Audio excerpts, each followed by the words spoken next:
Hello and welcome to Spectrum TV News at 4. I am Francis Oyima Edet, coming to you live from Uyo, the capital city of Akwa Ibom State. Let's take a look at the headlines.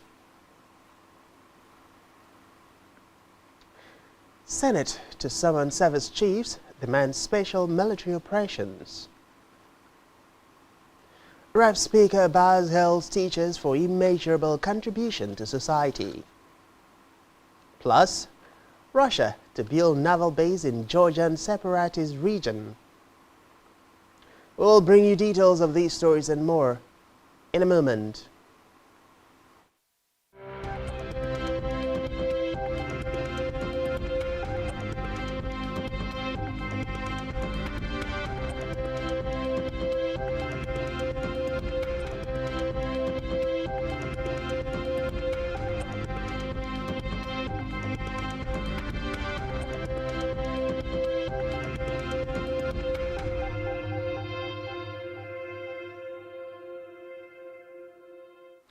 Many thanks for joining us. We begin the news from the Red Chambers, where the Senate has resolved to summon the service chiefs over the worsening level of insecurity in the country.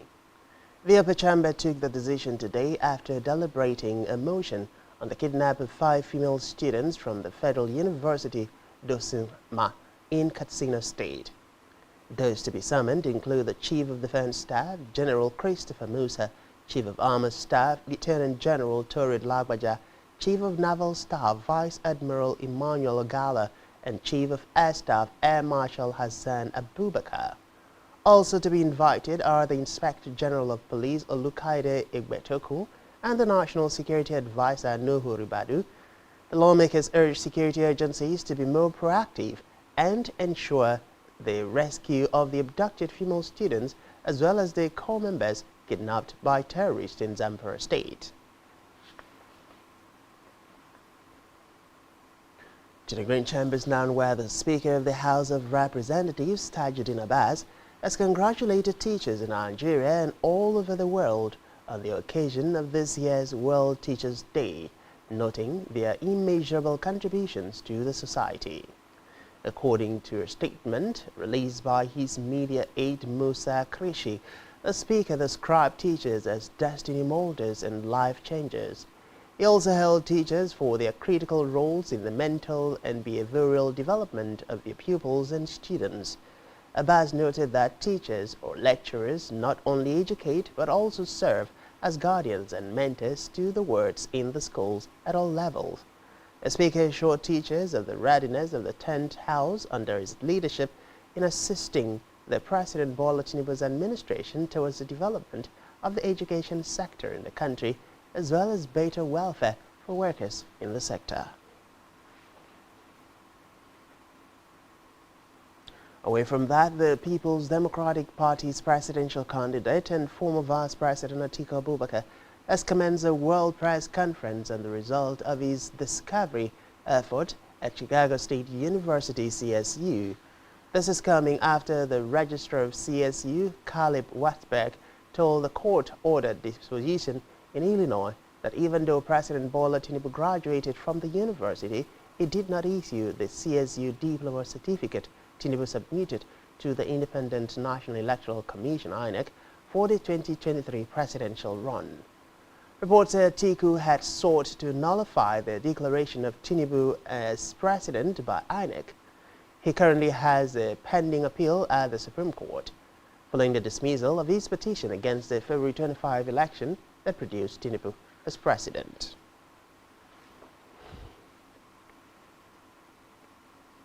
In a separate development, the Minister of Humanitarian Affairs and Poverty Alleviation, Dr. Beta Edu, has said that President Bola Tinubu has directed her ministry to reserve 10% of social safety net intervention for older persons. This is contained in a statement issued by her media aide Rashid Zubair in Abuja. He stated that the minister was speaking during a stakeholders meeting to commemorate the 2023 National Day of Older Persons in Nigeria. According to her, the president's directive that 10% of social safety net intervention programs be set aside for older persons in the country was a demonstration of his commitment to their welfare.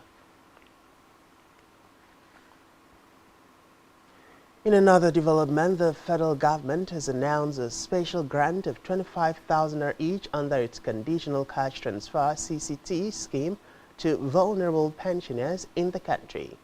The Minister of Humanitarian Affairs and Poverty Alleviation, Beta Edu, announced this when she met with the leadership of the Nigerian Labour Congress (NLC) led by its President Joe Ajero in Abuja.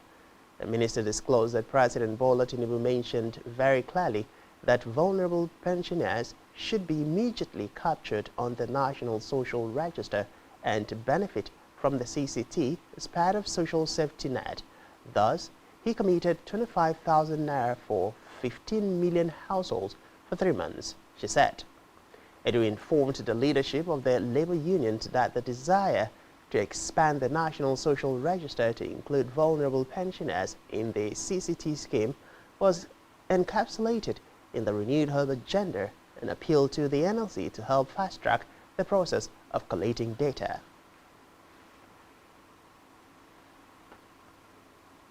In the meantime, the Minister for Steel Development, Shaib Abubakar Odu, has revealed that the Ajagota town and its environment will soon be designated as a free trade zone. Odu said a proposal had been sent to the President Bola Tinubu for consideration and approval within the shortest possible time.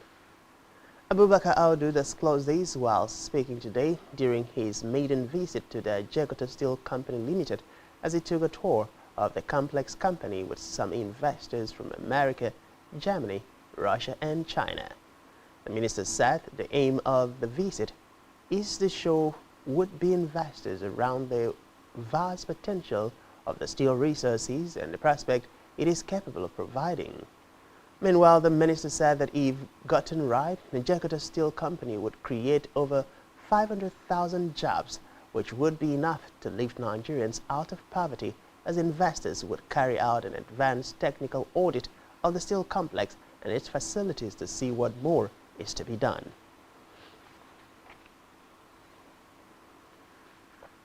In judicial matters, the Supreme Court has fixed December 15 for judgment in the appeals filed by the federal government and detained leader of the indigenous people of Biafra, IPOB, Nnamdi Kanu. Reports say the court chose the date today after lawyer to the federal government, Tijani Gazili, and counsel to Kanu, Mike Ozehome, made final submissions. According to reports, the federal government wants the court to set aside an earlier judgment by the Court of Appeal, which quashed the treasonable felony charge against Kanu and ordered his release on the grounds that he was unlawfully brought back to the country after he jumped bail. Meanwhile, Kanu, on his part, wants the court to allow the judgment of the court off and set aside the later order by the state the execution of the judgment.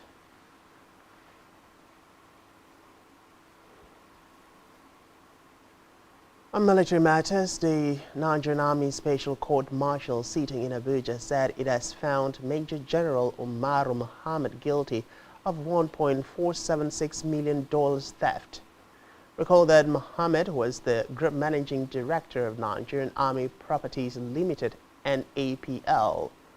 Reports say the President of the court, Major General James Miam, said that in the course of the trial, the accused had pleaded not guilty and presented 2 witnesses. However, the court found the defendant guilty of stealing $1.04 million between May 7, 2019 and June 24, 2021, while serving as general manager of NAPL. Meanwhile, the court president added that the accused was found guilty of instructing one Major Husman and one other to collect money from ship owners in dollars, as well as conspiring to forge documents and selling the company's property while no longer serving at NAPL for 200 million naira.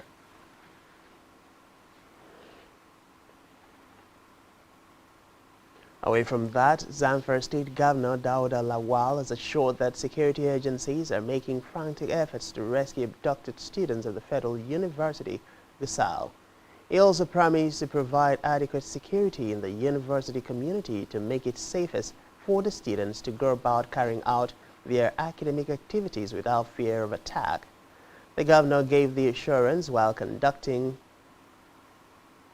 an on-the-spot assessment of the security situation within the university and its environment, following the abduction of over 30 female students at Sabangida community.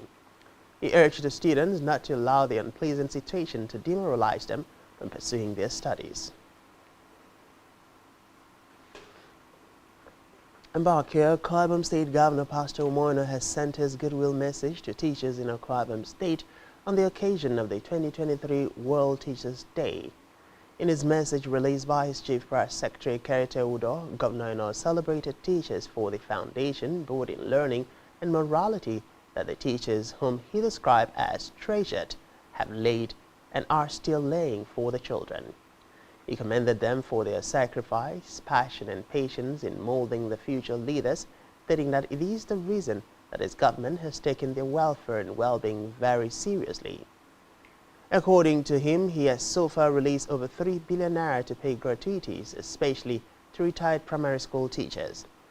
He again announced that his government is constructing model public primary schools with adequate provisions for teachers to reside within the premises, as was the case in the past. The governor, who reiterated that education is a critical pillar in the rise of gender, stressed that he remains committed to ensuring that the teachers raise great and knowledgeable leaders of tomorrow who would compete with their peers anywhere in the world.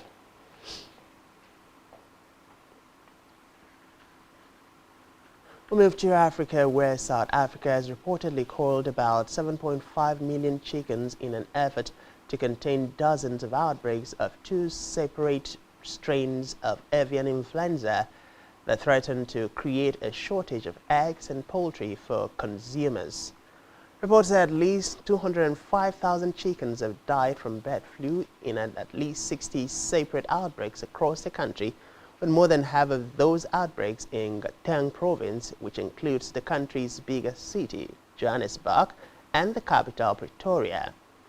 Meanwhile, the government announced approximately 2.5 million chickens bred for their meat had been culled. The South African Poultry Association said another 5 million egg-laying chickens had been culled. The 7.5 million birds represented about 20 to 30% of South Africa's total chicken stock.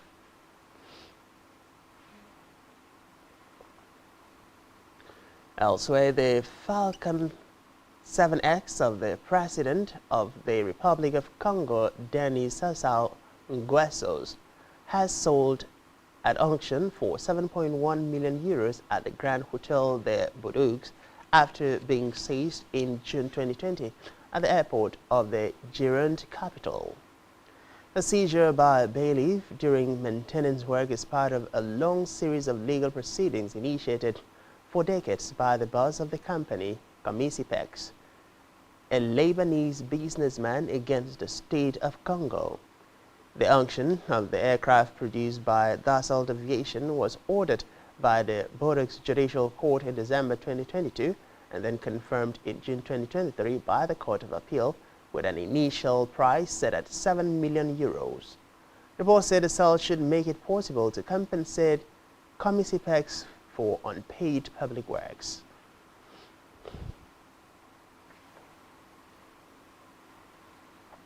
On the foreign scene, Russia's military leader, Alsan Bazania, has said that Russia will set up a naval base in the separatist Georgian region of Al-Sabia. Bazania told journalists that his Moscow-backed region would soon host a permanent point of deployment for Russia on the Black Sea coast. Reports say this comes as Ukraine increases its attack on Russia's Black Sea fleet.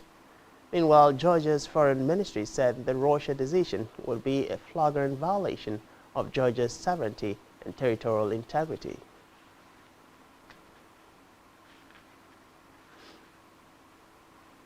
Still on the foreign scene, British Prime Minister Rishi Sunak has vowed to introduce legislation to reduce tobacco use, saying there was no safe level of smoking.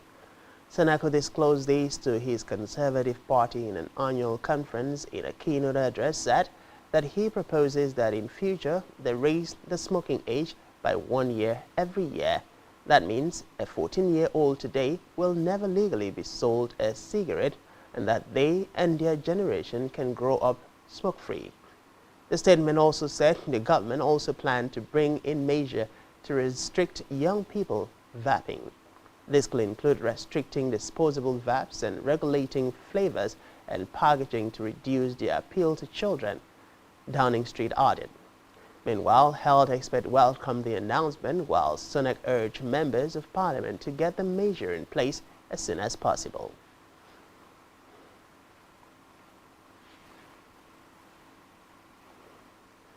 Still to come in the news, Argentina, Paraguay, Uruguay gets automatic places for 2030 World Cup. Do stay with us.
Many thanks for staying with us, and now to the rest of the news stories.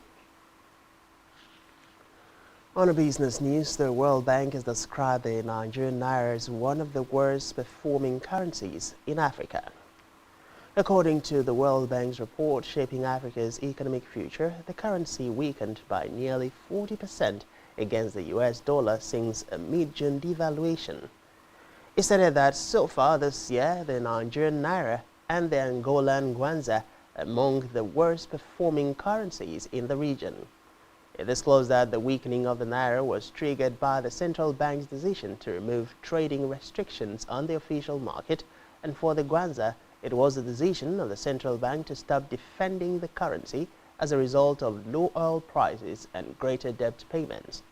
Meanwhile, all the currencies, according to the World Bank report, with significant losses so far in 2023 included South Sudan 33%, Burundi 27%, the Democratic Republic of Congo 18%, Kenya 16%, Zambia 12%, Ghana 12%, and Rwanda 11%.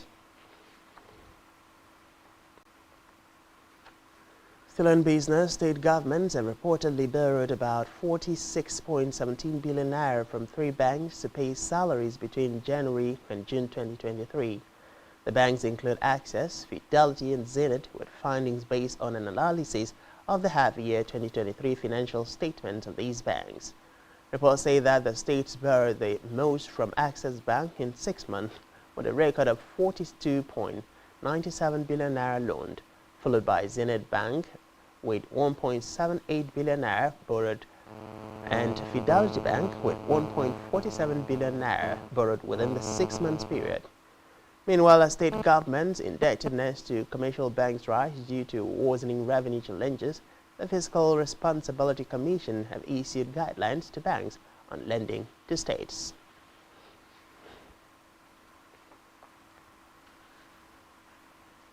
In how the federal government has signed a Memorandum of Understanding (MOU) with 12 pharmaceutical companies as part of its efforts to guarantee medicine security. The Director General of the National Health Insurance Authority (NHIA), Mohammed Sambo, announced this in Abuja during the signing of the MOU with NHIA Medicine Supply Initiative (NMSI). Sambo said the initiative was geared towards the strengthening of local pharmaceutical manufacturers, which would ultimately guarantee medicine security, as well as facilitate the supply of affordable, acceptable, accessible, available, and quality medicines and other health products. The NHIA boss said 7 states, which include Delta, Enugu, Gombe, Jigawa, Niger, Osun, and Sokoto, have been selected by the Federal Capital Territory (FCT) for the pilot phase of implementing the initiative.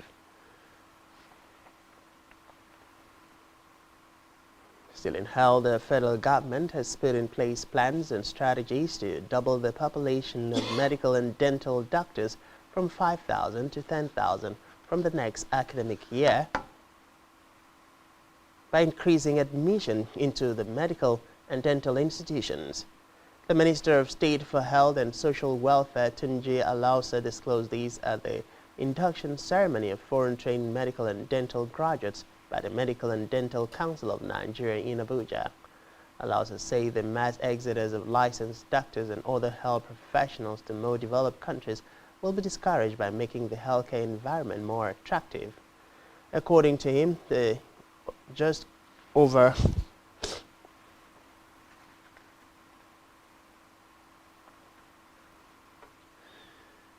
Nigeria remains grossly inadequate, hence the need to double the rate of production of health workers. The minister added that the ministry will continue to advocate for more funding into the health sector and increase the value chain to attract more international grants and funding.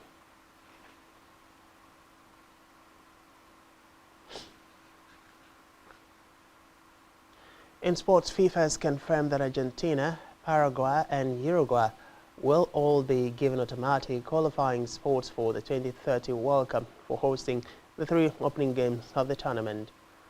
World Football's governing body announced that Morocco, Portugal and Spain will jointly host the 2030 showpiece, but the opening games will be played in Argentina, Paraguay and Uruguay to celebrate the tournament's centenary.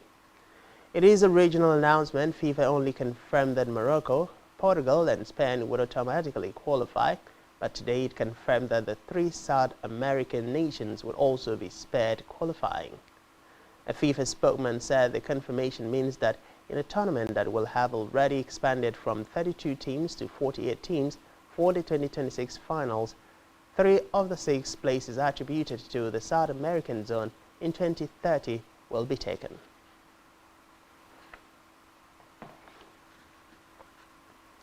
Still in sports, FIFA has appointed Portuguese official Luis Godinho as referee for the international friendly match between Nigeria and Saudi Arabia. This is contained in a statement by the Director of Communications for Nigeria Football Federation at Demola Olajire today in Abuja. A statement for the read that Godinho will be assisted by Bruno Jesus, Assistant Referee 1, Thiago Costa, Assistant Referee 2, and Miguel Nogura, 4th official, while Helder Chavalho will head the situation in the video assistant referee room, and he will be assisted by Bruno Vieira. Meanwhile, the match will be second ever clash between both countries and will take place at the Estadio Municipal de Portimao on October 13th at 5 p.m. The Eagles will also take on the Mambas of Mozambique in another friendly at the same venue on October 16th at 4 p.m.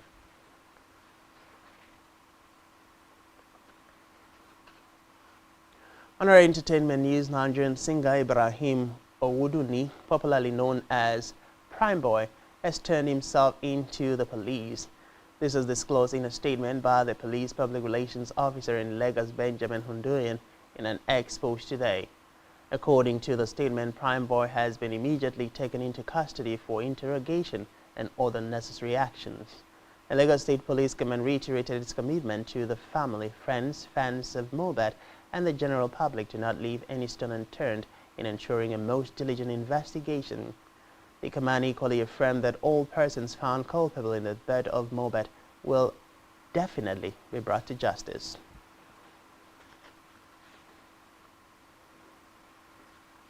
Still on entertainment, reality TV star Kim Kardashian is open up about struggling as a single mom on this week's episode of The Kardashians. On the show, Kim admitted that Kanye was a good father, friend, and husband. However, he could not stop cheating on her. Meanwhile, Kim further said that the kids constantly asked of him as she struggles being a single mother.